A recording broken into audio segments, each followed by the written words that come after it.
Bonjour, je vous remercie infiniment pour les encouragements que vous avez manifestés lors de ma précédente vidéo. Vous avez été plus de 600 000 à la regarder.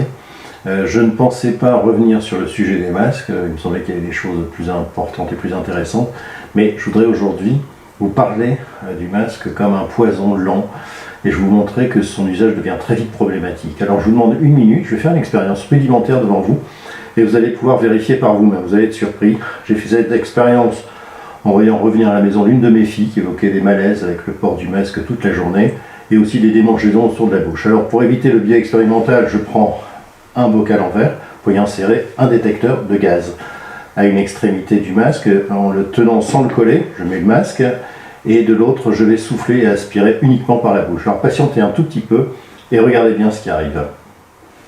Voilà, nous y sommes. Vous pouvez voir, les voyants sont au vert.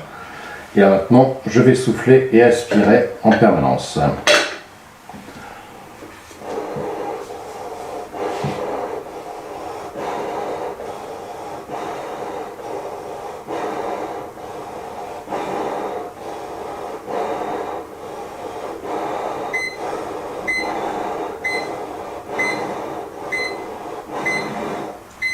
Donc là, vous entendez une alarme qui se met en route. Et bien, c'est extrêmement simple.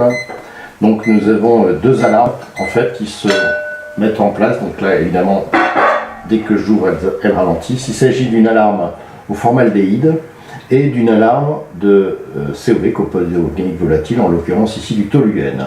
Mais donc ces alarmes se mettent en route, vous avez vu, très rapidement. Donc voilà, c'est un élément à prendre en compte et qui est extrêmement important. Le formaldéhyde, on en trouve partout, dans l'encens, les bougies, le papier peint, les produits ménagers, mais pas à des doses comme celle-ci. Alors, la conclusion, moi si par exemple dans mon atelier j'avais ce niveau de formaldéhyde et de TCO, c'est simple, l'inspection du travail fait fermer mon entreprise. Et donc si vous êtes chef d'entreprise, faites expérience vous-même parce que dans quelques années, peut-être qu'on vous reprochera de n'avoir pris aucune mesure pour vos salariés qui auront un cancer de la gorge ou autre.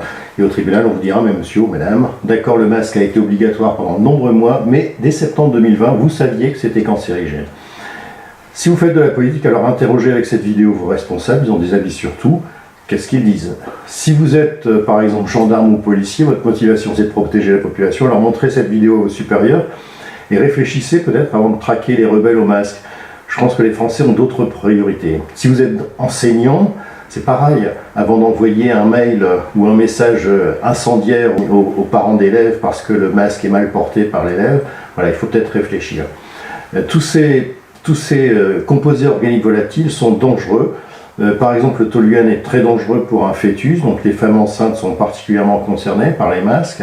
Alors je pourrais prolonger indéfiniment la liste des personnes qui sont concernées par ce sujet. Vous pouvez consulter des documents sur internet, des documents de l'ANSES. Voilà. Et la question qu'on peut se poser, c'est de savoir si aujourd'hui les Français sont pas en train de se suicider lentement avec un poison extrêmement lent avec ces composés organiques volatiles, les formaldéhyde et toluène. Voilà, c'est tout ce que je voulais vous dire. Bonne journée à tous.